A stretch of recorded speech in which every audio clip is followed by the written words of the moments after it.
Yeah, I know you guys are here for the crash. You want to see it. It is in the video. And my butt cheeks are killing me right now.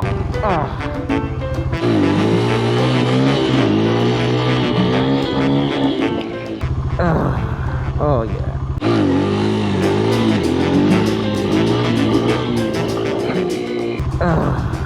That's a rough one. I looped on a second gear wheelie. Oh my god. Ow.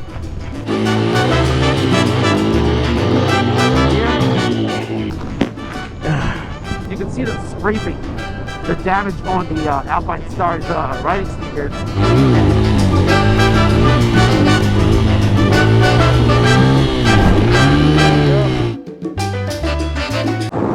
What's good? Welcome to another New York City video, boys. This is probably one of the best purchases I've done in a hot minute. Really enjoying every second of this bike. I am in the braking period, so I'm just loading the engine and going through the cycles, really warming it up, warming up the tires.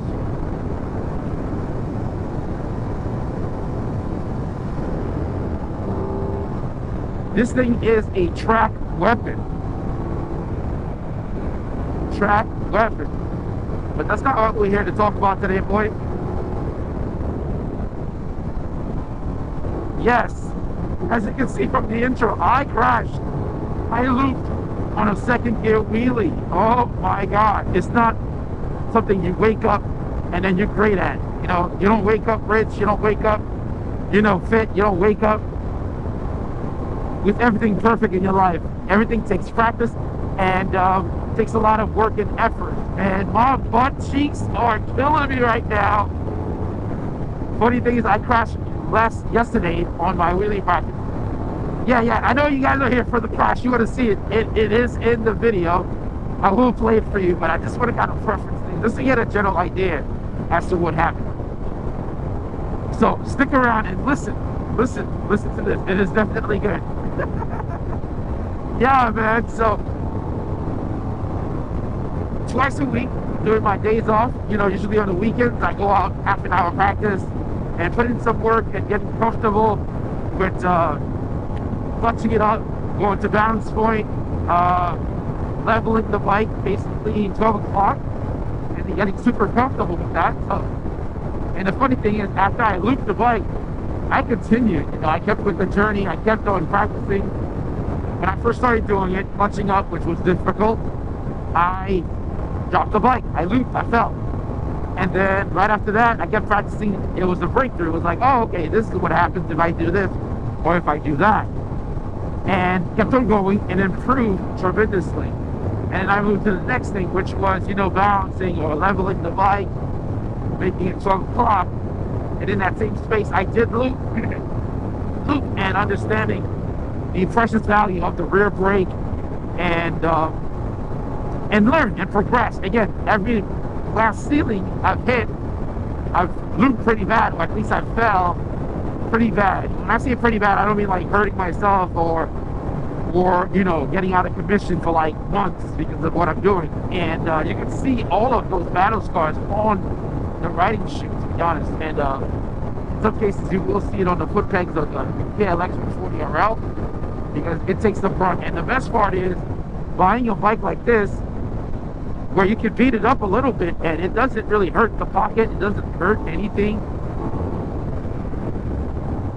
and you can just pick it up and the bike always starts up like a champ and gets right back to it and basically continue working as intended. That's the beauty. And I highly encourage anyone that's potentially to get into, like, you know, a better rider, not just for wheeling. You want to do a, you know, better riding experience, understanding the dynamics of riding a motorcycle better. Get yourself a small bike, a bike that doesn't cost you much for you to repair it or encounter any weird issues or anything like that. Something easy, and it doesn't hurt. So one of my biggest crashes is clutching up the balance point. That was one of my biggest one, and then this was one of my biggest one also. Balance point, I remember my foot specifically slipping off the rear brake, and you could see in the video where I attempted to hit the rear brake and slipped off. So So again, breakthrough, making it a learning experience and understanding, hey, some stuff are essential and this is what's happening if you don't do it. So same thing is happening. So the point that I'm at here with clutch up wheelies, hitting a balance point, riding the rear brake, and really levitating the bike, and being able to do this at a very slow point, and basically riding it slowly. The overall point to being a very good person that wheelies really well, you need to be able to wheelie at a very slow point, almost at a standstill, to balance, and then levitate the bike to, you know, wherever you want to go. And in the same space, you're you can go through gears and change your speed. That way you're not climbing up the RPM range to some ridiculous number, and that is just revving out. That is not a good thing. You've seen and heard a lot of these wheelies where it's being chased and you hear the engine revving out. Those are all chasers. And you know, even though I know how to wheelie, I don't want to be one of those people that can just do chasers and you just hear the bike revving out. I really want to be in a place where when I wheelie, I can wheelie at a comfortable spot. I want to wheelie where at a slow space, keeping it up and then going through the gears. So at this point, that's where I'm at. Really going from clutching up at a very slow point and then changing gear while it's in the air. And that was the learning lesson here. When I clutched up, as you're going through the gear, you hit the clutch and then you throttle, you know, open and close and quick. It's a quick session. The bike tilt backs the amount of power, it pushed back a little further. Most of the cases, if you see in my wheelie practice, I've caught it and toned down the wheelie with the rear brake without any problem. But in this case, I was so far up,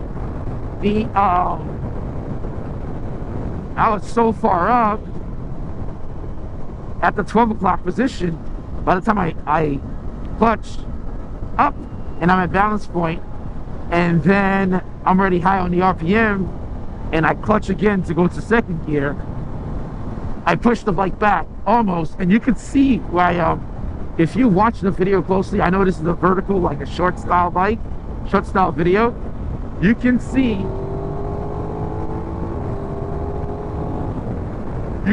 where the bike goes back, and in that case you're supposed to hit the rear brake.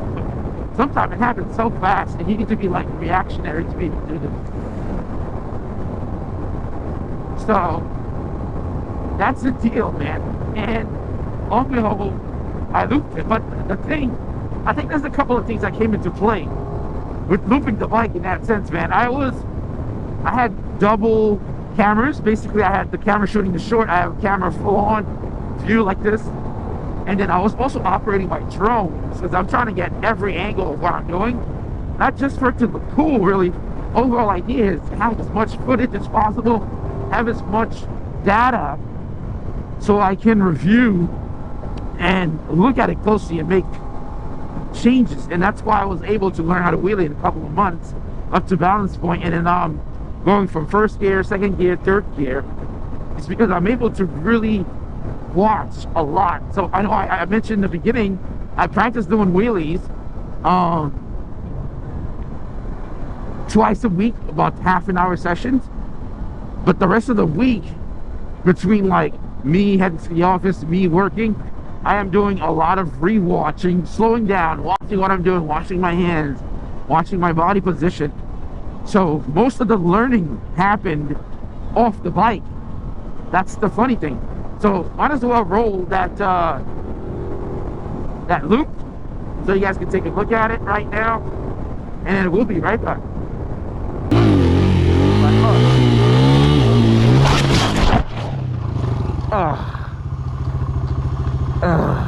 Oh yeah, that's a rough one.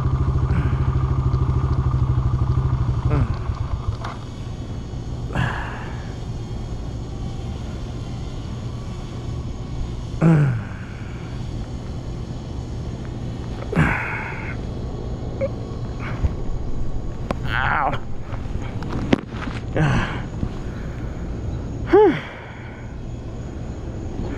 All good. But here's the other thing, man. Welcome back. Welcome back. By the way, let me explain what happened after I fell. I was laying there for a little bit, man. and I could feel like where the bike, or how the bike fell, kind of like my foot, and then rolled off my shoes and stuff. You can see the scraping, the damage on the Alpine Stars riding sneakers. Took the brunt of everything. You can see the heavy scrape, but where I took the majority of the brunt of the weight, of my weight, I fell directly on my butt cheeks. To be exact, on my left side of my butt cheeks. It is so sore from yesterday. It is so sore till today. And the weird thing is, I continued practicing, and I just stayed there and kept riding, kept clutching up.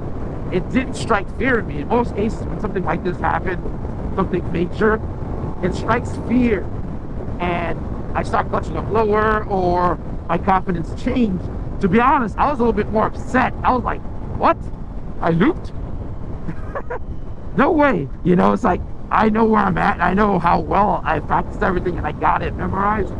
But that's just to show you, you know, you do 100, 1,000, 500, you do 100, 500, 700, 1,000, 1,500 wheelies. At some point,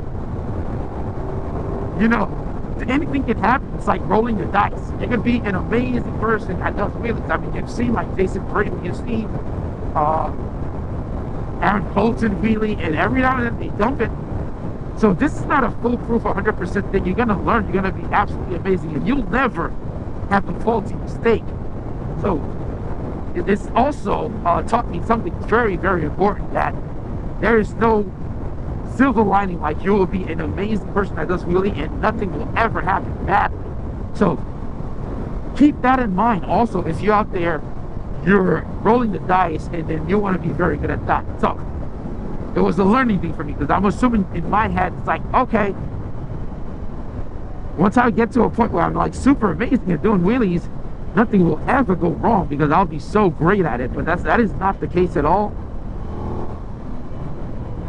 Anything can happen when you're doing something that's risky, that maximize the amount of error that can happen in between of your riding. So heads up. By the way, if you guys enjoyed the video, make sure you hit that thumbs up, hit subscribe to the channel, and hit the bell too, by the way, because notification has to go out for you guys to come through and hit the thumbs up, and then to hit the algorithm back. So it's like a cycle.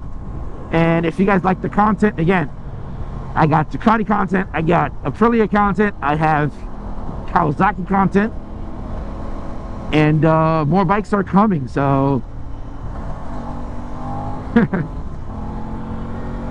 gotta make sure that the channel stays nice and diversified in terms of content, style of bikes.